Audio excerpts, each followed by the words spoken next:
دم باش قطابین پولانه قطابین هجا دا سحکینه که پسیارامه یا بهید چه پسیاره و هر واسال سر کیش بابتیه گلمه دا بمینن.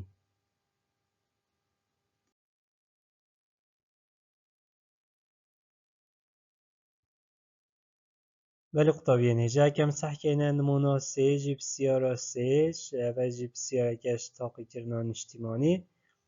اف پسیاره کش ناوا پرتوکا هوا اجده های وابزانم پسیاره کت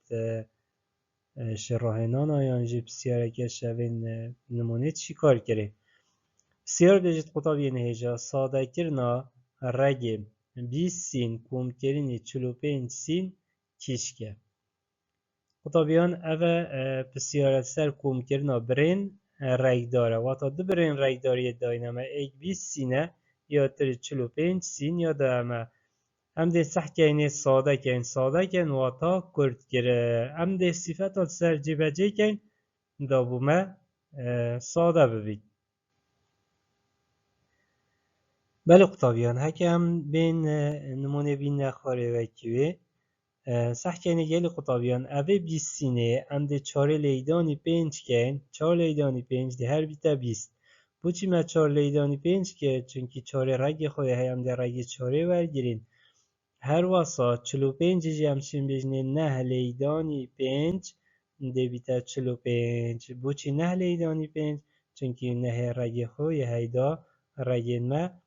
کرد ببن پاشی قطابیان هم ده رگی 4 ورگیرین کدو هم ده دانلر پیشیا رگی هر واسا هم ده رگی 9 جی ورگیرین کسه ده دانلر پیشیا رگی الوری دا ده 5 سین مینتد بن رگی الوری جی هر واسه محکوم رگی نهیور گرد کسیه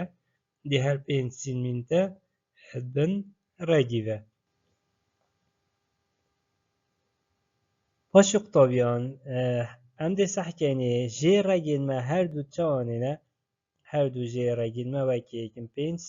سینه هکر صفت رگا دا جی رگی وکی ایون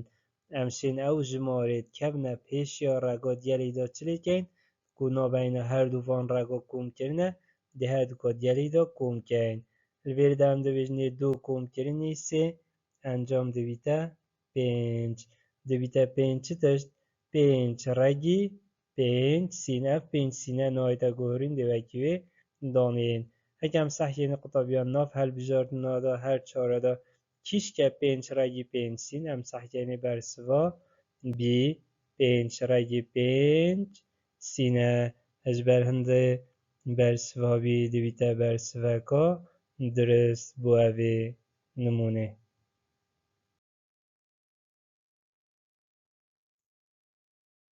ولی قطابیان هجا اوجه که شوان بسیاراوی اوید تاقی کردنان اجتماعی هاتی اویه هوا مفاش ویرون کرنه وارد بید حتی مهینو بسیاره کادیتر هر شاد و وقت ور بند